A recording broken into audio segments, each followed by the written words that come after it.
Okay, good morning everybody from my new digs. I just woke up, so I wanted to go ahead and give last night's remote viewing. I try to do a remote viewing every night. I don't always record them, but I'm gonna go ahead and try and do more recordings. I've done 2 remote viewings, one on Postal Service Chief Louis Dejoy, and the other one is from Kanye West. So for people who are just tuning into this channel, my name is Whimsy. I'm a naturopathic doctor. I'm a medical intuitive.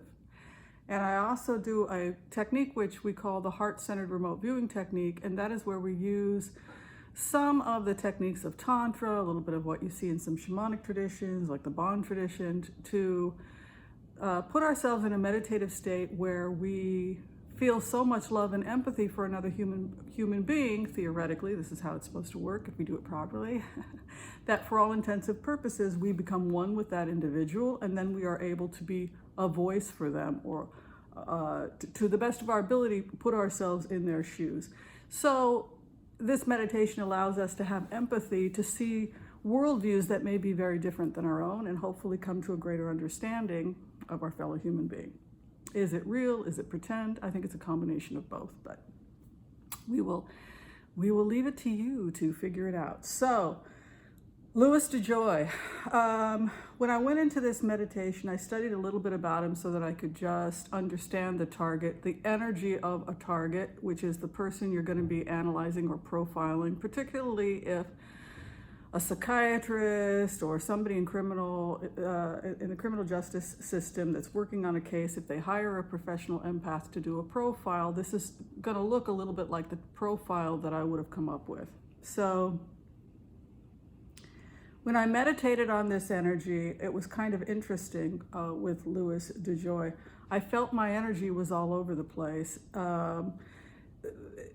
Sometimes I would be extremely up and I would think that I was a genius and I had all these great ideas, and then I would go into an incredibly depressed state. And I realized that this emotional roller coaster that I was experiencing as Louis Dejoy felt a lot like manic depression. Extreme highs, you know, these lifts that you get with that dopamine rush.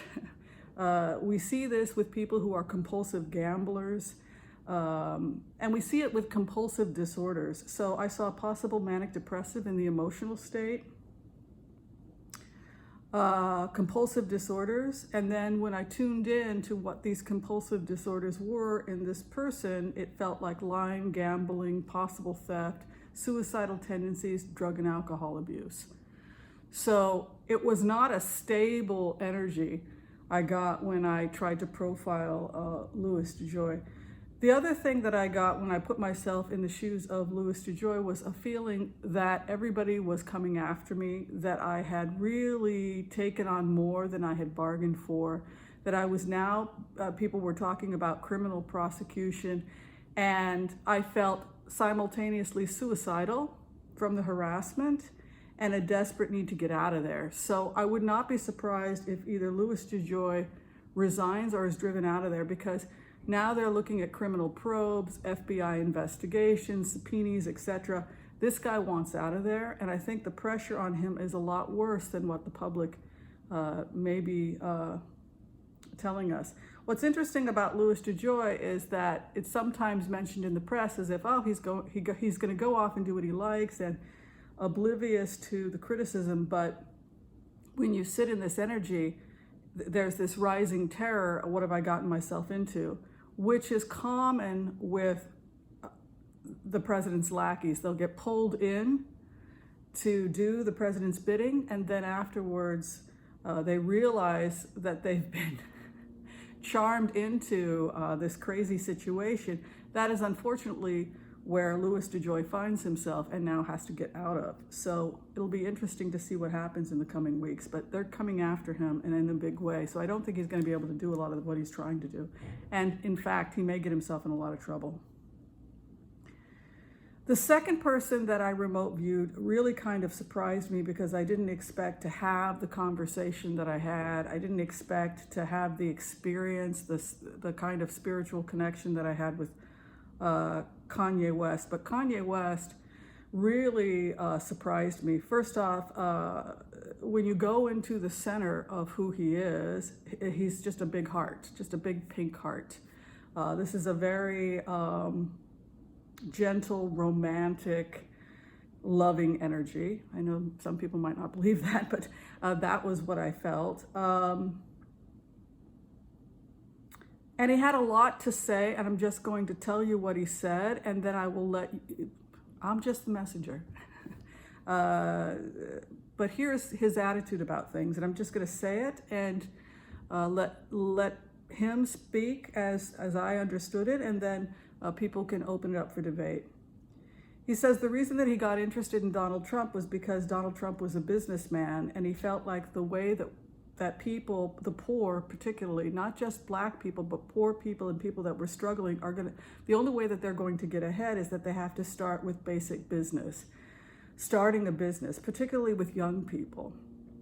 And he said a lot of young people growing up today have no hope. They have no hope, they don't have any money, they're living in poverty, and people keep talking about education, educating young black people, etc. All of that's well and good, but if you don't have the money for that education, you can wind up worse off rather than better off by going to school.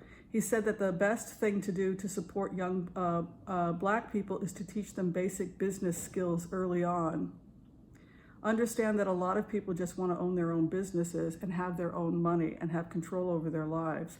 He said the paradigm right now, the situation right now is that a lot of young, poor people of color are told that their way out is through education, education, education. So they take out massive amounts of loans. When they graduate, they can't get a job, and then they wind up with tens of thousands of dollars in debt, and they're worse off than when they started.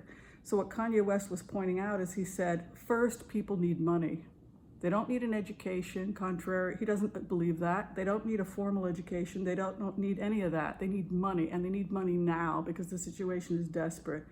And he said that this is what he wishes people would understand about the poor and the struggling in this country. They can't get ahead because they don't have money. So SOS, the first thing that the poor need is money.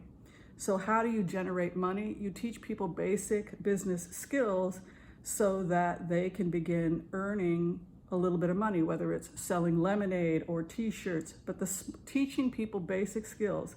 And then he said, it's an unbelievable amount of education that a young person gets from starting their own business or their own business ventures, mowing a lawn, etc. They learn how to balance their own books. They learn good customer service, how to get along and work well with others, how to pay their taxes, how to be a responsible, contributing member of society, how to take pride in what they've produced. Consequently, I believe that business will save America. So he believes that business will save America. And then he goes on to say that these young people who have a lemonade stand or start business and they start researching how to run a successful business, maybe they will take a little bit of college courses, begin studying what business they're interested in. Once you have money, then you can take the night classes and study Shakespeare. You know, he reminds me of, this sounds like the philosophy of Up From Slavery, where Booker T. Washington talks about first money, first a job, then we can talk about the higher learning. So he thought, Kanye West, when he sat down with Donald Trump, that they would work together to help empower poor people to have financial incentive. So it was just interesting to go into this remote, and I wanted to share it because Kanye West is depicted as just a crazy person, to be laughed at and dismissed. But when I went into this energy, I found someone that had really been thinking deeply about these issues. And I think that he has some important points to make. It reminds me of when Jewish people from Eastern Europe came to America. We couldn't speak the language. Of course, we wanted our children to go and become professors and doctors, etc. But we started with maybe one apple cart, selling apples at the dock, right? Saving a little money. And then our children, we would send them to get an education.